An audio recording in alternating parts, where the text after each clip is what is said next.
जब बीरबल ने अकबर को कहा गधा और सब सन रह गए। चलो पूरी कहानी सुनते हैं। फतेहपुर सीकरी की सुबह हमेशा की तरह भव्य थी, पर उस दिन हवा में कुछ अलग ही बेचैनी घुली हुई थी। लाल पत्थरों से बने विशाल स्तंभ, जिन पर सूरज की किरणें सोने की तरह चमक रही थीं, मानो किसी आने वाले तूफान की चुपचाप गवाही दे रहे हों। दरबार सज चुका था। मयूर सिंहासन पर बादशाह जलालुद्दीन मोहम्मद अकबर विराजमान थे, गंभीर, स्थिर, पर भीतर कहीं अस्थिर। दरबारियों की कतारें सजी थीं। अमीर, उमराव, सेनापति, काजी, पंडित, हर चेहरा आज कुछ ज्यादा ही सतर्क था। वजह साफ थी, पिछले कुछ दिनों से अकबर का मिजाज बदला हुआ था। फैसले कठोर हो रहे थे, सवाल पूछने की जगह आदेश दिए जा रहे थे, और सबसे ज्यादा खामोश था बीरबल। वही बीरबल जिसकी हाजिरी से दरबार में हंसी गूंजती थी, वही बीरबल जो बादशाह की आंखों में आंख डालकर सच कहने का साहस रखता था। आज वो चुप था, बहुत चुप। अकबर ने ऊंची आवाज में कहा, आज का दरबार आरंभ किया जाए। ढोल की थाप गूंजी, पर दिलों में कोई ताल नहीं बजी। पहला मामला पेश हुआ, एक जमीनी विवाद। अकबर ने आधी बात सुनी, आधी में ही निर्णय सुना दिया। दरबार में एक हलचल सी हुई। बीरबल ने सिर उठाया, कुछ कहना चाहा, फिर चुप हो गया। दूसरा मामला आया, एक किसान पर कर न देने का आरोप। किसान कांप रहा था। उसने कहा, जहां पना सूखा पड़ा है। अकबर की आंखें तमतमा उठी। कानून सबके लिए एक है, उन्होंने कहा, सजा दी जाए। अब ये असामान्य था, बहुत असामान्य। बीरबल की मुट्ठियां भींच गईं। दरबार समाप्त होने ही वाला था कि अकबर ने अचानक कहा, बीरबल, आज तुम कुछ नहीं बोल रहे। क्या मेरी न्यायप्रियता में अब कुछ कहने को नहीं बचा? सन्नाटा। दरबार की हर नजर बीरबल पर टिक गई। बीरबल धीरे धीरे आगे बढ़ा। उसकी चाल में न भय था, न उद्दंडता, बस एक अजीब सी दृढ़ता थी। उसने झुककर प्रणाम किया, फिर सीधा खड़ा हो गया। जहां पनाह, उसने कहा, आज मैं सोच रहा था कि सच बोलना अब बुद्धिमानी है या मूर्खता। अकबर की भौहें तन गईं। क्या कहना चाहते हो? बीरबल ने एक क्षण अकबर की आंखों में देखा। वो क्षण बहुत लंबा था। फिर उसने जो कहा, उसने इतिहास की धड़कन रोक दी। जहां पनाह, आज आप गधे की तरह व्यवहार कर रहे हैं। क्षण भर के लिए समय रुक गया। किसी ने सांस लेना भूल गया, किसी के हाथ से पगड़ी खिसक गई, किसी के होंठ खुले के खुले रह गए। अकबर के चेहरे का रंग बदल गया। क्रोध, अपमान और अविश्वास तीनों एक साथ उमड़ पड़े। क्या कहा तुमने? अकबर गरजे। बीरबल शांत रहा। जो सुना जहां पनाह। अब तलवारों के हत्थे कसने लगे थे। सेनापति आगे बढ़े। काजी ने दबी आवाज में कहा, यह राजद्रोह है। अकबर उठ खड़ा हुआ। बीरबल, उसने कहा, आज तुम्हारे शब्द तुम्हें मृत्यु तक पहुंचा सकते हैं। बीरबल ने सिर झुकाया। यदि सच बोलने की यही कीमत है तो स्वीकार है। दरबार में खामोशी और भी गहरी हो गई। अकबर ने आदेश दिया, बीरबल को कारागार में डाल दिया जाए, कल निर्णय होगा। सिपाही आगे बढ़े। जाते जाते बीरबल ने बस इतना कहा, जहां पनाह, गधा होना अपमान नहीं है, पर बिना सोचे चलना जरूर है।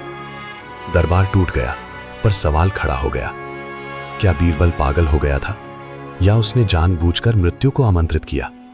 और सबसे बड़ा प्रश्न, क्या बादशाह अकबर सचमुच गलत हो रहे थे? रात को अकबर सो नहीं पाए। और यहीं से शुरू होती है वो कहानी जो सिर्फ एक गधे के शब्द से शुरू हुई, पर जिसने एक सम्राट की आत्मा को हिला दिया। फतेहपुर सीकरी की रातें आमतौर पर शांति से भरी होती थीं, पर उस रात महल की दीवारें भी जैसे जाग रही थीं। दियों की लौ कांप रही थी, हवाएं धीमे धीमे सरक रही थीं, और बादशाह अकबर, जिन्हें नींद कभी धोखा नहीं देती थी, आज करवटों में उलझे हुए थे। बीरबल के शब्द उनके कानों में बार बार गूंज रहे थे, आज आप गधे की तरह व्यवहार कर रहे हैं। अकबर उठ बैठे। उन्होंने तकिए को एक ओर फेंका। आंखें बंद करते ही दरबार का दृश्य सामने आ जाता। हैरान चेहरे, सन्नाटा, और बीरबल की शांत आंखें। वे आंखें जिनमें ना डर था ना घमंड, बस सच्चाई की ठंडी चमक। क्या मैं सच में? अकबर ने खुद से सवाल किया, पर वाक्य अधूरा रह गया। उसी समय महल के दूसरे छोर पर पत्थर की मोटी दीवारों से घिरा एक अंधेरा कक्ष था, कारागार। वहां न मयूर सिंहासन था, न रेशमी पर्दे, वहां थी सिर्फ नमी, सीलन और सन्नाटा। उसी सन्नाटे में बीरबल बैठा था। उसके हाथ बंधे नहीं थे। अकबर ने ऐसा आदेश नहीं दिया था। शायद भीतर कहीं वे जानते थे कि बीरबल अपराधी नहीं, दर्पण है। बीरबल दीवार से टिक कर बैठा, आंखें बंद, उसकी सांसें गहरी थी, मन स्थिर। एक सिपाही आया। तुम्हें डर नहीं लगता? उसने पूछा। बीरबल मुस्कुराया। डर सच से होता है, मृत्यु से नहीं। सिपाही चुपचाप लौट गया। कारागार की छत से पानी की बूंद टपकी। बीरबल ने आंखें खोली। उसे वर्षों पुरानी एक घटना याद आई, जब अकबर ने पहली बार उससे कहा था, मुझे वो मित्र चाहिए जो सच बोले, चाहे वो मुझे चुभे। आज वही सच अकबर को चुभ गया था। उधर महल में अकबर ने अपने निजी सेवक को बुलाया। रात का पहरा बढ़ा दो, उन्होंने कहा। सेवक चला गया, पर अकबर का मन और अशांत हो गया। उन्होंने खिड़की से बाहर देखा। चांद आधा था, आधा सच या आधा न्याय। अकबर के भीतर की आवाज सवाल करने लगी। उन्होंने याद किया, आज के फैसले, किसान की कांपती आवाज, कर का कठोर आदेश। क्या वे वाकई कानून के नाम पर संवेदना भूल गए थे, या सत्ता ने उन्हें इतना ऊंचा बैठा दिया था कि जमीन दिखनी बंद हो गई थी? अचानक दरवाजे पर हल्की सी दस्तक हुई। आओ, अकबर ने कहा। अंदर आए अबुल फजल। उनकी आंखों में चिंता थी। जहां पना, उन्होंने धीरे से कहा। दरबार में चर्चा है, लोग डरे हुए हैं। किससे? आपसे, अबुल फजल ने सच कहा। अकबर ने तीखी नजर डाली, फिर नजरें झुका लीं। और बीरबल? लोग कहते हैं उसने आत्महत्या को चुन लिया, अबुल फजल ने कहा। पर कुछ कहते हैं उसने बादशाह को बचाने की कोशिश की। यह वाक्य अकबर के हृदय में तीर की तरह धंस गया। जाओ, अकबर ने कहा, मुझे अकेला छोड़ दो। अबुल फजल झुककर चले गए। रात और गहरी हो गई। उसी रात कारागार में एक अजीब घटना हुई। पहरेदारों ने देखा, एक बूढ़ा व्यक्ति साधारण कपड़ों में बिना शोर किए भीतर आया। किसी ने रोका नहीं, जैसे रास्ता अपने आप खुलता चला गया। वो व्यक्ति बीरबल के सामने रोका। तुम वही हो? बीरबल ने आंखें खोले बिना कहा। और तुम वही हो? बूढ़े ने उत्तर दिया। वो कोई साधारण बूढ़ा नहीं था, उसकी आंखों में अनुभव का समुद्र था। तुमने बादशाह को गधा कहा, बूढ़े ने कहा। जानते हो इसका अर्थ क्या है? हाँ, बीरबल बोला, गधा बोझ ढोता है पर दिशा नहीं चुनता। आज बादशाह बोझ ढो रहे हैं, सत्ता का, पर दिशा भूल रहे हैं। बूढ़ा मुस्कुराया। और तुम्हें क्या लगता है, क्या वो समझेंगे? बीरबल ने सिर उछाया। यदि नहीं समझे तो अकबर नहीं रहेंगे, सिर्फ राजा रह जाएंगे। बूढ़ा खड़ा हुआ। कल दरबार लगेगा, उसने कहा, और एक और गधा वहां होगा। एक और? हाँ, बूढ़े ने कहा, जो ना बोलेगा ना तर्क देगा, पर बहुत कुछ दिखा देगा। ये कहकर वो चला गया। पहरेदारों ने फिर किसी को नहीं देखा। सुबह की अजान के साथ फतेहपुर सीकरी जाग उठी। दरबार की तैयारियां होने लगीं, पर आज का दरबार अलग था। हवा में भय और जिज्ञासा दोनों थे। अकबर ने आदेश दिया, बीरबल को दरबार में लाया जाए। सिपाही कारागार पहुंचे। बीरबल शांत था। उसने चलते हुए बस इतना पूछा, क्या बादशाह ने आज सोचा? सिपाही ने कोई उत्तर नहीं दिया। दरबार भरा हुआ था। अकबर सिंहासन पर बैठे थे, पर आज उनकी आंखों में कठोरता कम, थकान ज्यादा थी। बीरबल को सामने लाया गया। बीरबल, अकबर ने कहा, आज तुम्हें अपना कथन वापस लेने का अवसर दिया जाता है। बीरबल ने सिर हिलाया। सच लौटाया नहीं जाता। जहां पना। दरबार में फिर सन्नाटा छा गया।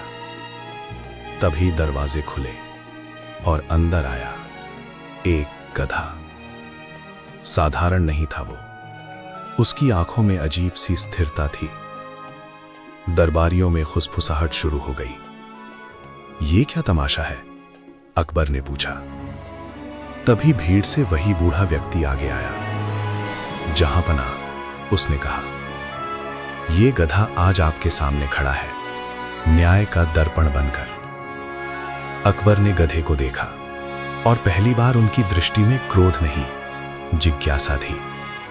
बीरबल ने धीरे से कहा, जहां पना, कभी कभी गधे से सीखना पड़ता है, रुकना, सोचना और बोझ उतारना। दरबार की सांसें थम गईं। अब निर्णय का समय पास आ रहा था। क्या अकबर गुस्से से फैसला करेंगे, या इस गधे की खामोशी उन्हें वो दिखा देगी जो कोई शब्द नहीं दिखा सका? दरबार में उस दिन अजीब सी शांति थी। न कोई फुसफुसाहट, न कोई हंसी, जैसे हर सांस सोच समझ कर ली जा रही हो। बीच दरबार में खड़ा वो गधा न हिला, न हिनहिनाया। उसकी आंखें जमीन पर नहीं थीं, सीधी सामने, जैसे वो मयूर सिंहासन को देख रहा हो। अकबर ने सिंहासन पर पीठ टिकाई, पर मन टिक नहीं पा रहा था। उन्होंने पहली बार महसूस किया कि सिंहासन ऊंचा है, इतना ऊंचा कि नीचे खड़े लोगों की आंखें साफ नहीं दिखती। उन्होंने आगे झुककर देखा। इस गधे को यहां क्यों लाया गया है? उनकी आवाज में आज आदेश नहीं, प्रश्न था। बूढ़ा व्यक्ति एक कदम आगे बढ़ा। जहां पनाह ये गधा बोझ ढोता है, वर्षों से, बिना शिकायत, बिना सवाल। पर इसे कभी ये चुनने की आजादी नहीं दी गई कि बोझ सही है या नहीं। अकबर ने भौहें सिकोड़ ली। और इसका न्याय से क्या संबंध? बूढ़े ने हल्की मुस्कान के साथ कहा, जहां पनाह, जब शासक सवाल सुनना बंद कर देता है तब वो भी इसी गधे की तरह हो जाता है, बस बोझ ढोता है। दरबार में सहरन दौड़ गई। सेनापति ने आगे बढ़कर कहा, यह दरबार है, उपदेशशाला नहीं। अकबर ने हाथ उठाकर उसे रोक दिया। नहीं, उन्होंने कहा, आज मैं सुनना चाहता हूं। बीरबल ने सिर उठाया। उसकी आंखों में पहली बार आशा की झलक थी। बूढ़े ने गधे की रस्सी ढीली कर दी। गधा 2 कदम आगे बढ़ा और अचानक रुक गया। सब चौंक गए। देखिए, बूढ़ा बोला, इसे आगे बढ़ाया गया, पर यह रुका, क्योंकि सामने बोझ नहीं, निर्णय था। अकबर ने ध्यान से देखा। गधे के खुर संगमरमर के फर्श पर टिके थे, पर शरीर पीछे खिंचा हुआ था, जैसे वो अनिश्चित हो। ये क्यों रुका? अकबर ने पूछा। क्योंकि उसे हमेशा बताया गया है, चलो, पर कभी समझाया नहीं गया। क्यों? बूढ़े ने कहा। अकबर की उंगलियां सिंहासन की बाहों को कसने लगीं। तभी बूढ़े ने इशारा किया। 2 सिपाही एक बड़ा थैला ले आए। इसमें अनाज है, बूढ़े ने कहा। इसे गधे पर रख दीजिए। अनाज रखा गया। गधा फिर चल पड़ा, धीरे, पर बिना रुके। अब देखिए, बूढ़े ने कहा। बोझ मिला, आदेश मिला, और वो चल पड़ा, सवाल नहीं। अकबर की आंखें चौड़ी हो गईं। और यही अंतर है, बूढ़े ने आगे कहा, न्याय और हुक्म के बीच। दरबार में गहरी खामोशी छा गई। कोई सिर नहीं उठा रहा था। अकबर ने पहली बार अपने भीतर झांका। क्या वे भी आज यही कर रहे थे? बोझ और आदेश देकर लोगों को चलने पर मजबूर करना। उन्होंने किसान को याद किया, उसकी झुकी हुई पीठ, उसका भय। बीरबल, अकबर ने धीरे से कहा, यदि कोई शासक सवाल सुनना बंद कर दे तो? बीरबल ने बिना हिचक उत्तर दिया, तो वो राजा नहीं रहता जहां पनाह, वो सिर्फ बोझ ढोने वाला बन जाता है। ये वाक्य तलवार की तरह नहीं, दर्पण की तरह लगा। अकबर उठ खड़े हुए। ये दृश्य दरबार ने पहले कभी नहीं देखा था। बादशाह सिंहासन से नीचे उतरे। वे गधे के पास आए। उनकी आंखें उसकी आंखों के स्तर पर थीं। तू थका है, अकबर ने धीमे से कहा। गधे ने कोई आवाज नहीं की, पर उसकी सांसें तेज थीं। अकबर ने अचानक आदेश दिया, इस गधे का बोझ उतार दिया जाए। सिपाहियों ने बोझ उतार दिया। गधा हल्का हुआ। उसने गर्दन झटका। दरबार में हलचल मच गई। जहां पनाह, काजी ने कहा, यह प्रतीकात्मक कार्य, आज प्रतीक ही जरूरी है, अकबर ने कहा। उन्होंने गधे की रस्सी खुद पकड़ी और उसे 2 कदम पीछे ले गए। जब बोझ उतार दिया जाए, अकबर बोले, तो चलना आसान हो जाता है। बीरबल की आंखों में नमी आ गई। अकबर वापस सिंहासन पर नहीं बैठे, वे दरबार के बीच खड़े रहे। आज से, उन्होंने घोषणा की, कोई भी फैसला सुनाने से पहले मैं पूरा सुनूंगा। दरबारियों में हलचल हुई। और अकबर ने आगे कहा, जो भी मुझे सच कहेगा उसे दंड नहीं, सम्मान मिलेगा। नजरें अपने आप बीरबल पर टिक गईं। अकबर उसकी ओर मुड़े। बीरबल, उन्होंने कहा, तुम्हारे शब्द कठोर थे पर आवश्यक। बीरबल झुका। जहां पनाह, कभी कभी सच गधे की तरह दिखता है, पर रास्ता वही दिखाता है। अकबर ने गहरी सांस ली। तभी बूढ़ा व्यक्ति आगे आया। जहां पनाह, उसने कहा, एक अंतिम परीक्षा शेष है। कौन सी? अकबर ने पूछा। आज का आखिरी फैसला, बूढ़े ने कहा, उस किसान का जिसे आपने कल दंड दिया था। दरबार फिर सन्न हो गया। अकबर ने आंखें बंद की और फिर खोली।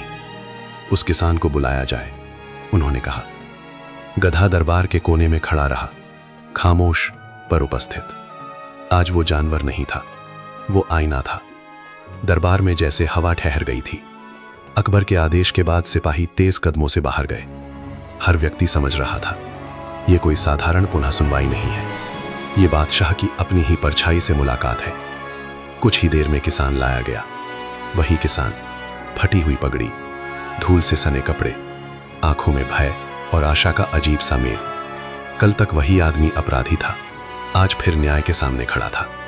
उसके हाथ कांप रहे थे। नाम? अकबर ने पूछा। हुक्म चंद जहांपना, किसान ने सिर झुकाकर कहा। अकबर ने ध्यान से उसे देखा। कल मैंने तुम्हें सजा दी थी, आज फिर सुनना चाहता हूं, बिना डर। किसान ने धीरे धीरे सिर उठाया। जहांपना, उसकी आवाज कांप रही थी। 3 बरस से बारिश नहीं हुई, जमीन ने साथ छोड़ दिया। मैंने कर छुपाया नहीं, बस था ही नहीं। दरबार में कुछ सिर झुके। काजी ने कहा, कानून स्पष्ट है, कर न देना अपराध है। अकबर ने तुरंत उत्तर नहीं दिया। वे कुछ पल चुप रहे, फिर बोले, कानून किसके लिए होता है काजी साहब? रियाया के लिए, काजी ने कहा। और रियाया किसके लिए? काजी चुप हो गया। अकबर ने किसान की ओर देखा। तुमने किसी से सहायता मांगी? किसान की आंखें भर आईं। जहांपना, डर था। कहा जाता है, दरबार में आवाज उठाओ तो सिर कट जाता है। ये वाक्य अकबर के हृदय में गूंज गया। उन्होंने अनायास ही दरबार के कोने में खड़े गधे की ओर देखा। वो शांत था, जैसे सब सुन रहा हो। बीरबल, अकबर ने कहा, यदि न्याय बोझ बन जाए तो क्या वो न्याय रहता है? बीरबल ने गहरी सांस ली। नहीं जहांपना, तब वो भी कर बन जाता है जो गरीब की रीढ़ तोड़ देता है। अकबर ने आंखें बंद की। उनके भीतर वर्षों की सत्ता, युद्ध, आदेश सब एक साथ हिलने लगे। उन्होंने आंखें खोली और स्पष्ट स्वर में कहा, हुकुमचंद को दंड नहीं दिया जाएगा। दरबार में खुसर फुसर हुई। बल्कि अकबर आगे बोले, सूखा प्रभावित क्षेत्रों का कर माफ किया जाएगा। यह वाक्य बिजली की तरह गिरा। सेनापति ने आगे बढ़कर कहा, जहांपना, इससे अन्य लोग भी। अकबर ने हाथ उठाया। जो सच बोलेगा उसे राहत मिलेगी, जो झूठ बोलेगा उसे दंड। उन्होंने किसान की ओर देखा। जाओ, अकबर ने कहा, और अपनी जमीन फिर से जियो। किसान फूट फूट कर रो पड़ा। उसने जमीन चूमी, फिर गधे की ओर देखा और पहली बार मुस्कुराया। अब बूढ़ा व्यक्ति आगे आया। दरबार में सबकी नजरें उसी पर थीं। उसकी चाल में अब कोई संकोच नहीं था। जहांपना, उसने कहा, आज आपने बोझ उतार दिया, पर एक प्रश्न शेष है। पूछो, अकबर ने कहा। यदि कल फिर सत्ता का बोझ आ जाए, बूढ़े ने कहा, तो क्या आप फिर किसी बीरबल की प्रतीक्षा करेंगे? अकबर कुछ पल चुप रहे, फिर बोले, नहीं। उन्होंने दरबारियों की ओर देखा। आज से हर हफ्ते एक ऐसा दिन होगा जब कोई भी व्यक्ति बिना डर मेरे सामने बोल सकेगा। दरबार में हलचल मच गई और अकबर ने कहा, यदि कोई मुझे गधा भी कहे तो पहले मैं सोचूंगा, फिर दंड दूंगा। यह सुनकर कुछ चेहरों पर हल्की मुस्कान आ गई। बीरबल ने आगे बढ़कर प्रणाम किया। जहांपना, आज आपने राजा नहीं, मनुष्य होने का प्रमाण दिया है। अकबर ने पहली बार सच्ची मुस्कान के साथ उत्तर दिया, और तुमने मित्र होने का। अब अकबर की दृष्टि बूढ़े पर गई। अब तुम बताओ, उन्होंने कहा, तुम हो कौन? बूढ़े ने हल्की हंसी के साथ अपनी पगड़ी उतारी। दरबार में सन्नाटा छा गया। मैं कोई साधु नहीं, उसने कहा। मैं वही हूं जिसे आप वर्षों पहले खोज रहे थे। अकबर की आंखें फैल गईं। तुम? बूढ़े ने सिर झुकाया। एक पूर्व न्यायाधिकारी, जिसे कभी आपने हटाया था क्योंकि उसने भी सच कहा था। दरबार में हलचल मच गई। मैं आज लौट आया, बूढ़े ने कहा, यह देखने कि बादशाह ने कुछ सीखा या नहीं। अकबर ने गहरी सांस ली। और तुम्हें क्या लगा? बूढ़े ने दरबार के बीच खड़े गधे की ओर देखा। जब राजा बोझ उतार दे, उसने कहा, तो समझो वो सीख गया। गधे को रस्सी से खोल दिया गया। वो धीरे धीरे दरबार से बाहर चला गया, पर उसकी खामोशी पीछे रह गई, हमेशा के लिए। अकबर देर तक खड़े रहे, फिर बोले, आज का दरबार समाप्त होता है, पर असल में आज एक नया अकबर शुरू हुआ था।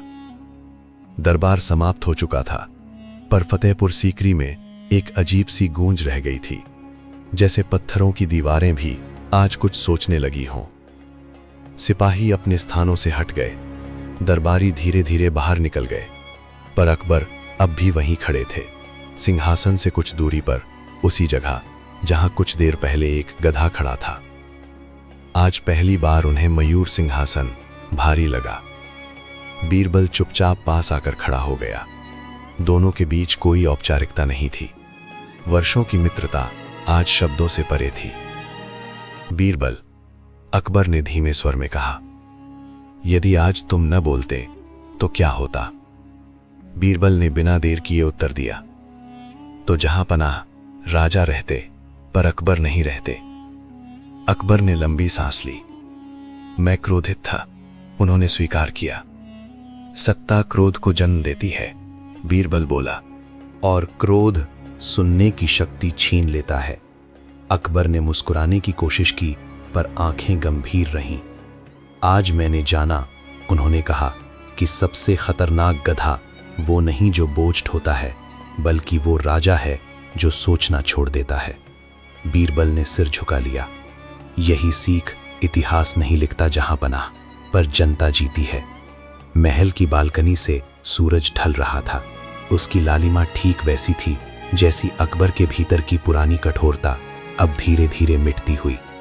कुछ दूर वही बूढ़ा व्यक्ति खड़ा था। उसने धीरे से कहा, मेरा काम पूरा हुआ। अकबर उसकी ओर बढ़े। नहीं, उन्होंने कहा, तुमने मुझे याद दिलाया कि न्याय पद से नहीं, दृष्टि से चलता है। बूढ़े ने सिर झुकाया। तो फिर अब मेरी आवश्यकता नहीं। गलत, अकबर ने कहा, आज से हर सच बोलने वाला इस दरबार का बीरबल होगा। बूढ़े की आंखों में नमी आ गई। उसने बिना कुछ कहे विदा ली। रात गहराई। अकबर अपने कक्ष में अकेले बैठे थे। उन्होंने सेवक से कहा, आज का आदेश लिखो। कलम चली। यदि कभी बादशाह सुनना बंद कर दे तो उसे याद दिलाया जाए, चाहे शब्द कठोर हों। उन्होंने दस्तखत किए। अकबर। उसी क्षण कहीं दूर वो गधा खुले मैदान में आजाद चल रहा था, बिना बोझ, बिना रस्सी। अकबर खिड़की से बाहर देखते रहे। अजीब है, उन्होंने खुद से कहा, एक गधे ने मुझे इंसान बना दिया। बीरबल ने पीछे से कहा, नहीं जहां पना, इंसान आप पहले से थे, आज बस याद आ गया। दोनों हंसे, हल्की सच्ची हंसी। इतिहास में लिखा जाएगा अकबर महान था, पर जो नहीं लिखा जाएगा वो ये कि कभी एक दिन एक गधे ने और एक मित्र ने एक बादशाह को खुद से मिलवा दिया था। और यही थी वो कहानी जब बीरबल ने अकबर को गधा कहा और पूरा साम्राज्य जाग उठा।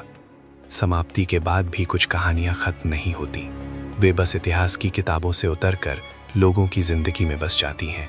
अकबर की वो सीख भी ऐसी ही थी। अगली सुबह फतेहपुर सीकरी में सूरज कुछ अलग ढंग से उठा। दरबार लगा, पर आज भीड़ कम थी। जो आए थे वे सिर्फ देखने नहीं, कहने आए थे।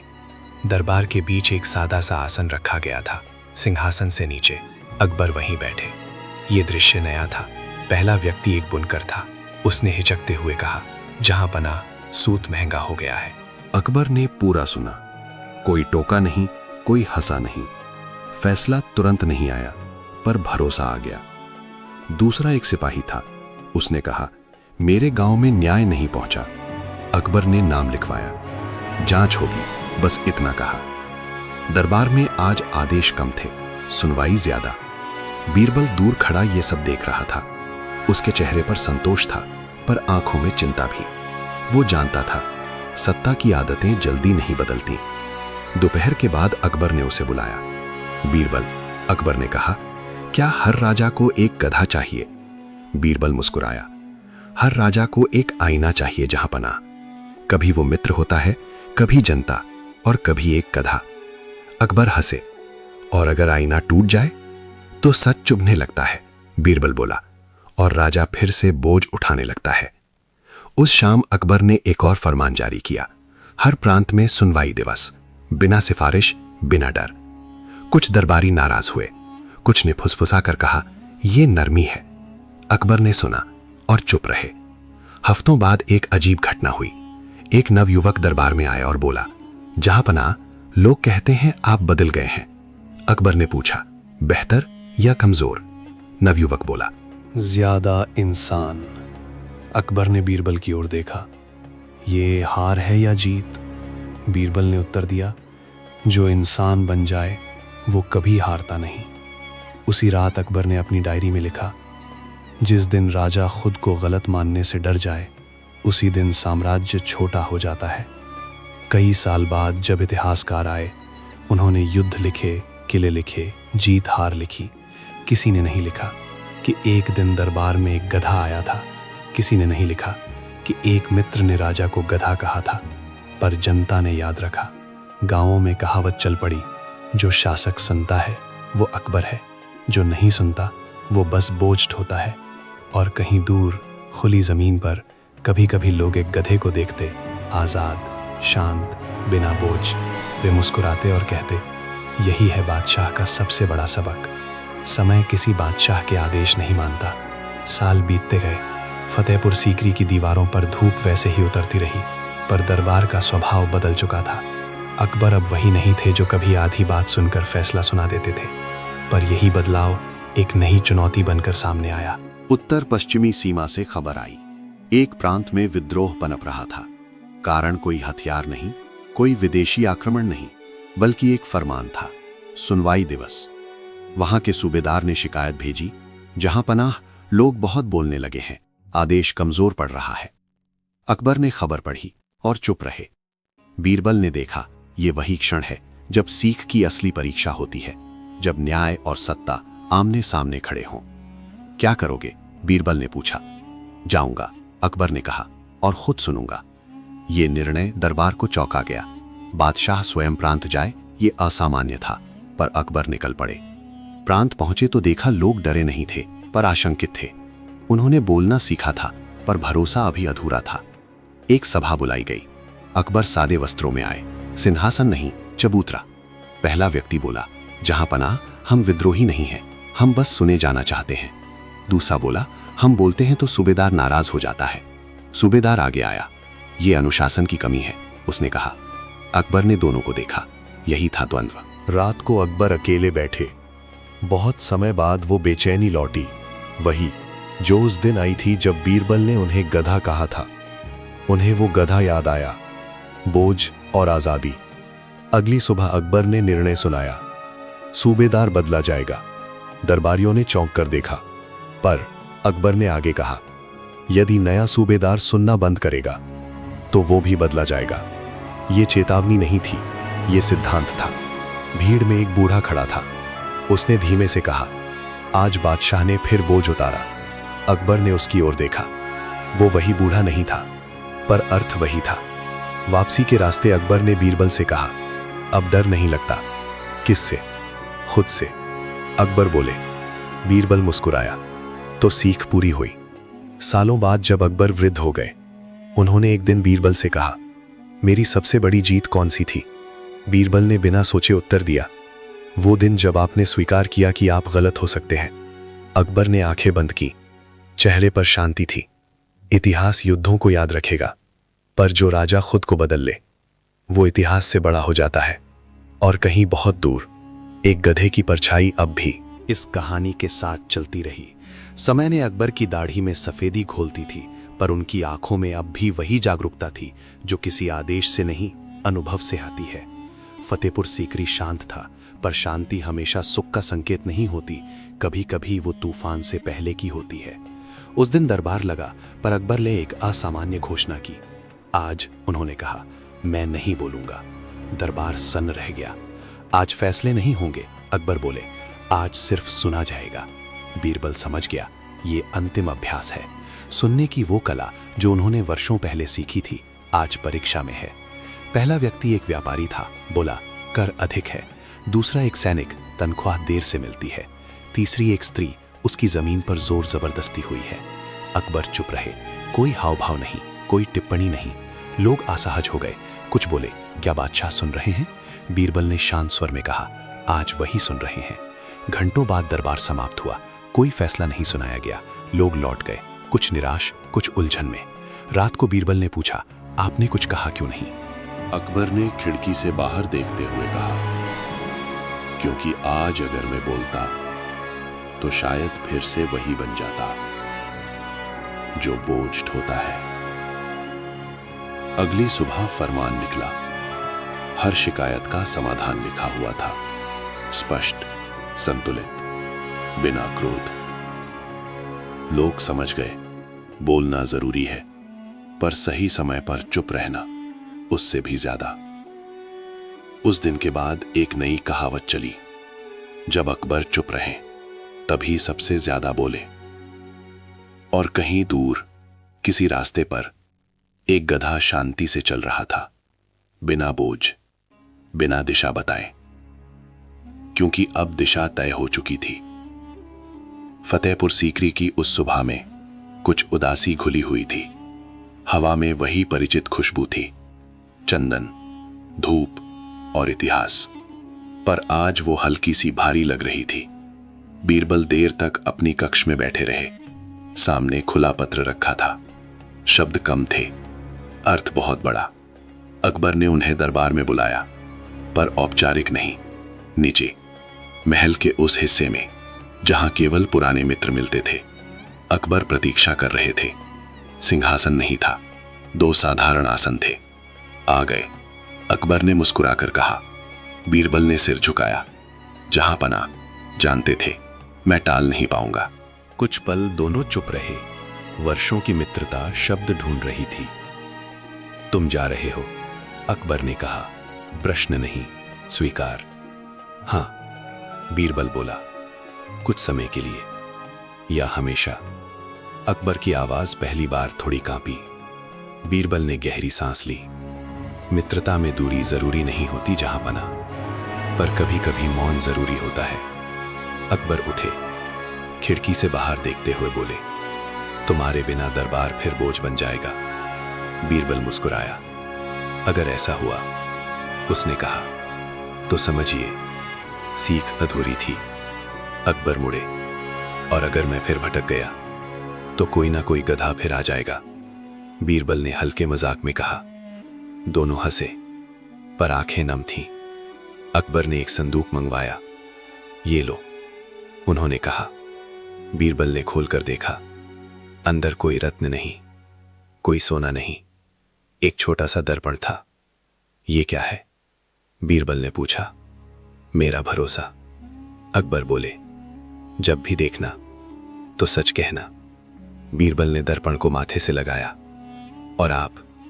उसने पूछा। अकबर ने बाहर की ओर इशारा किया। अब मेरे पास जनता है, विदा का समय आया। दरबार के बाहर बीरबल के लिए कोई शाही जुलूस नहीं था। कुछ मित्र, कुछ सिपाही और दूर खड़ा एक गधा, किसी का नहीं, सबका। बीरबल रुके, गधे की पीठ पर हाथ रखा। तो याद दिलाता रहेगा, उन्होंने कहा। गधा चुप रहा, जैसे हमेशा। बीरबल चले गए। अकबर देर तक वहीं खड़े रहे। मित्र चला गया, उन्होंने खुद से कहा, पर आईना रह गया। इतिहास लिखेगा बीरबल अकबर का मंत्री था, पर जो नहीं लिखा जाएगा वो ये कि एक दिन बीरबल ने सत्ता को छोड़ दिया ताकि सच जिंदा रहे। और यहीं कहानी अपने सबसे शांत मोड़ पर पहुंच गई। समय अब तेज नहीं चलता था, वो बस गुजरता था। फतेहपुर सीकरी की दीवारें वहीं थीं, पर उनके बीच चलने वाला बादशाह धीमा हो गया था। अकबर वृद्ध थे, कदमों में वो दृढ़ता नहीं रही, पर आंखों में अब भी वही रोशनी थी जो सत्ता से नहीं, समझ से आती है। उस दिन दरबार लगा, अंतिम बार। मयूर सिंहासन सामने था, पर अकबर उस पर नहीं बैठे। वे नीचे साधारण आसन पर बैठे। ये दृश्य दरबार ने पहले कभी नहीं देखा था। आज अकबर ने कहा, मैं कोई निर्णय सुनाने नहीं आया हूं। दरबार चुप हो गया। आज उन्होंने आगे कहा, मैं एक बात छोड़कर जाना चाहता हूं। उन्होंने इशारा किया। एक कागज लाया गया, उस पर केवल एक पंक्ति लिखी थी। अकबर ने खुद पढ़ा, जो राजा सवाल सुनना बंद कर दे वो राजा नहीं रहता। दरबार में सन्नाटा छा गया। ये मेरा अंतिम फरमान है, अकबर बोले। इसे किसी किले पर मत टांगना, इसे अपने मन में रखना। कुछ दरबारियों की आंखें भर आईं। अकबर ने चारों ओर देखा।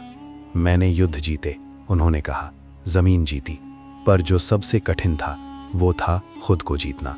उन्होंने पल भर रुक कर जोड़ा, और ये मैं अकेला नहीं कर पाया, सब समझ गए। बीरबल। अकबर ने आंखें बंद की। यदि कभी इतिहास मुझसे पूछे कि मेरी सबसे बड़ी सीख क्या थी तो कह देना, उन्होंने धीमे स्वर में कहा, एक दिन किसी ने मुझे गधा कहा था और उसी दिन मैं इंसान बना। दरबार नतमस्तक हो गया। कुछ समय बाद अकबर अपने कक्ष में अकेले थे। खिड़की से बाहर देखते हुए उन्हें दूर एक परछाई दिखी, एक गधा जो खुले मैदान में शांति से चल रहा था। अकबर मुस्कुराए। अब बोझ नहीं है, उन्होंने खुद से कहा। उस रात अकबर सो गए शांति से। इतिहास लिखेगा, अकबर महान था, पर जो लोग सुनते हैं वे जानते हैं महानता तलवार से नहीं सुनने से आती है। और इसी के साथ जब बीरबल ने अकबर को कहा गधा कि ये कथा पूर्ण होती है। अकबर के जाने के बाद फतेहपुर सीकरी वैसा नहीं रहा और ना ही वैसा ही होना था। महल की दीवारें खामोश थीं, पर गलियारों में एक नई आदत चल पड़ी थी। लोग रुककर सुनते थे।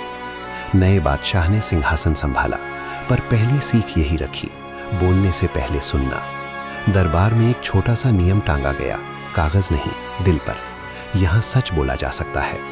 पहला ही महीना था कि एक नौजवान काजी ने एक शक्तिशाली अमीर के खिलाफ आवाज उठाई। दरबार सन्न हुआ। सबने नए बादशाह की ओर देखा, क्या होगा।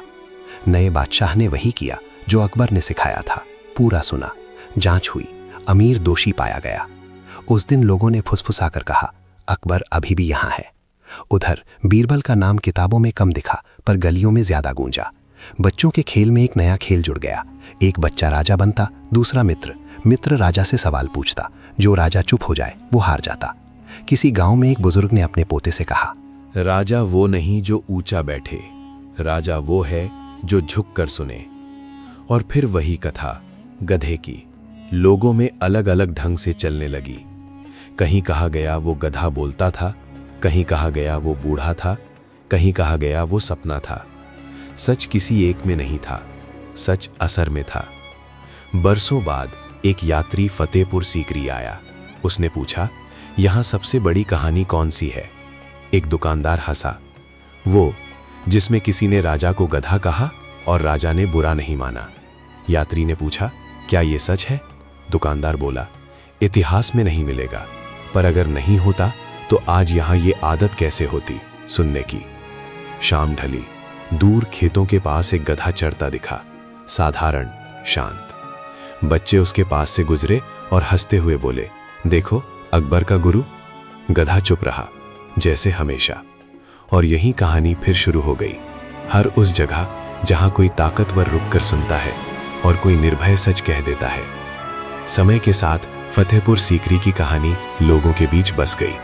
अकबर और बीरबल की वो घटना अब सिर्फ इतिहास नहीं रही, वो लोक कथा बन गई। पहले गांव-गांव में लोग उसे सच के रूप में सुनाते थे। किसी ने कहा वो दिन था जब बादशाह को गधा कहा गया। किसी ने कहा वो गधा वास्तव में बीरबल था। किसी ने कहा वो सपना था। सत्य अलग अलग था, पर सीखने का अर्थ हर किसी के लिए एक ही था, सुनना, समझना और न्याय करना। समय बीतता गया। स्कूलों में बच्चों को कहानी सुनाई जाने लगी। शिक्षक बोले, राजा वो नहीं जो आदेश दे, राजा वो है जो सुनता है। बच्चों के खेल में भी कहानी आ गई। वे खेलते, एक राजा बनता, एक मित्र राजा को सच बताता। यदि राजा नहीं सुनता तो खेल हार जाता। बुजुर्ग अपने पोते पोतियों को कहते, याद रखना, अगर तुम कभी राजा बनो तो सुनना मत भूलो, और अगर किसी ने तुम्हें गधा कहा तो चुप मत रहो, सुना करो। किसी मंदिर के बाहर एक चित्र बना, बीच में अकबर, उनके पास एक गधा और बीरबल। कोई हंसता, कोई सोचता। समय के साथ ये लोक कथा दंत कथा बन गई। लोग इसे पीढ़ी दर पीढ़ी सुनाते, कभी हंसी के साथ, कभी गंभीरता से। कहानी अब सिर्फ अकबर या बीरबल की नहीं रही, ये सच बोलने, सुनने और इंसानियत की सीख बन गई। और कहीं दूर खुले मैदान में वही गधा फिर से चरता दिखता, शांत, स्वतंत्र और याद दिलाता है कि कभी एक गधे ने बादशाह को इंसान बनाया। समय बदल गया, पर फतेहपुर सीकरी की कहानी आज भी जीवित है। अब लोग इसे केवल इतिहास के रूप में नहीं देखते, बल्कि एक जीवन दर्शन के रूप में।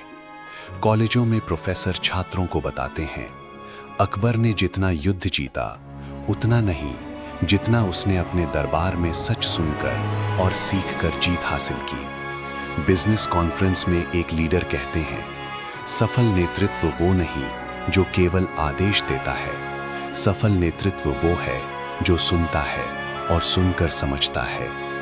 कथा अब डिजिटल प्लेटफॉर्म पर भी फैल गई। यूट्यूब वीडियो बनते हैं, पॉडकास्ट में सुनाई जाती है और सोशल मीडिया में लोग इसे मीम्स और कोट्स के रूप में साझा करते हैं।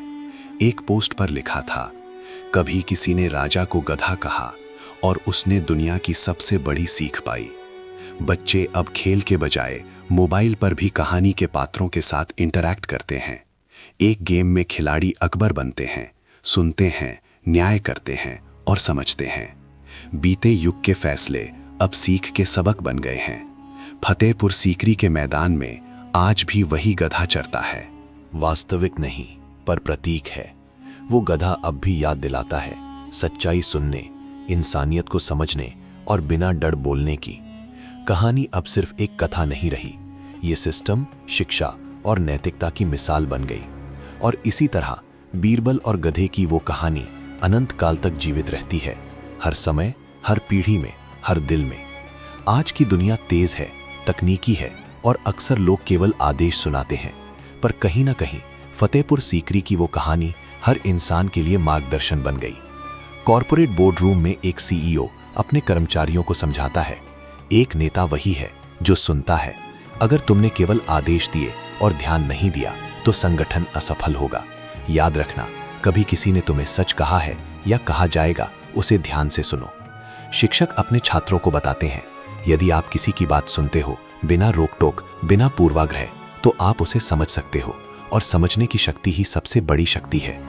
राजनीति में भी इसका असर दिखता है। जनता अब केवल सुनने वाली नहीं, बोलने वाली है और नेता अगर सुनना बंद कर दे तो वोट या समर्थन खो देते हैं। साहित्य और मीडिया में भी कहानी का प्रभाव है।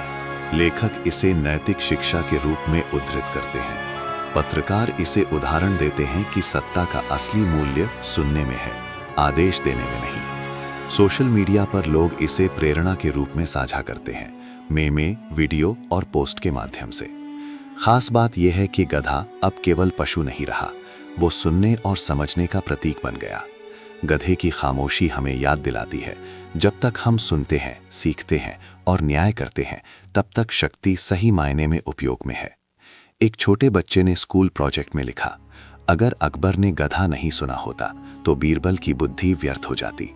अगर हम दूसरों की बात नहीं सुनेंगे तो हम भी खुद को गधा बना लेंगे। यही है आधुनिक युग में उस कथा का संदेश, सत्ता, बुद्धि और इंसानियत का अनमोल संगम। फतेहपुर सीकरी की हवा अब भी उसी तरह बह रही थी। लाल पत्थरों की दीवारें शांत थीं, पर भीतर की खामोशी ने दरबार को बदल दिया था। अकबर अब वृद्ध थे, पर उनकी आंखों में वही तेज था जो केवल अनुभव और समझ से आता था। बीरबल खड़ा था, जैसे हमेशा खड़ा रहा, सुलझा, गंभीर, पर हल्की मुस्कान लिए। जहां पनाह, उसने कहा, कभी कभी सच्चाई कठोर होती है, पर वही हमें इंसान बनाती है। अकबर ने याद किया वो दिन जब बीरबल ने उन्हें गधा कहा था। उस एक शब्द ने उनके भीतर झकझोर दिया। पहले क्रोध आया, फिर झिझक और अंततः ज्ञान। उन्होंने महसूस किया कि राजा होना केवल आदेश देने का नाम नहीं है। राजा वो है जो सुनता है, समझता है और न्याय करता है। गधा केवल एक पशु नहीं था, वो प्रतीक था, प्रतीक उस सत्य और साहस का जिसे सुनने की आदत ही सत्ता को महान बनाती है। अकबर ने बीरबल की ओर देखा। तुमने मुझे तब गधा कहा और आज मैं समझता हूं, वो शब्द मेरा आईना था। बीरबल ने सिर झुकाया, और आप जहां पना उस आईने में खुद को देखकर महान बने। यही सीख पीढ़ियों तक जाएगी। फतेहपुर सीकरी के मैदान में कहीं दूर वही गधा अब भी चलता है, शांत, स्वतंत्र और प्रतीक बनकर। लोग कहते हैं जिस दिन किसी ने राजा को गधा कहा और राजा ने उसे स्वीकार किया, वही दिन असली इतिहास बन गया। कथा खत्म नहीं हुई। वो सुनने और सीखने की कहानी अब हर दिल में, हर पीढ़ी में, हर समाज में जीवित है। और इस प्रकार जब बीरबल ने अकबर को गधा कहा, सत्ता के साथ इंसानियत की सबसे बड़ी जीत हुई।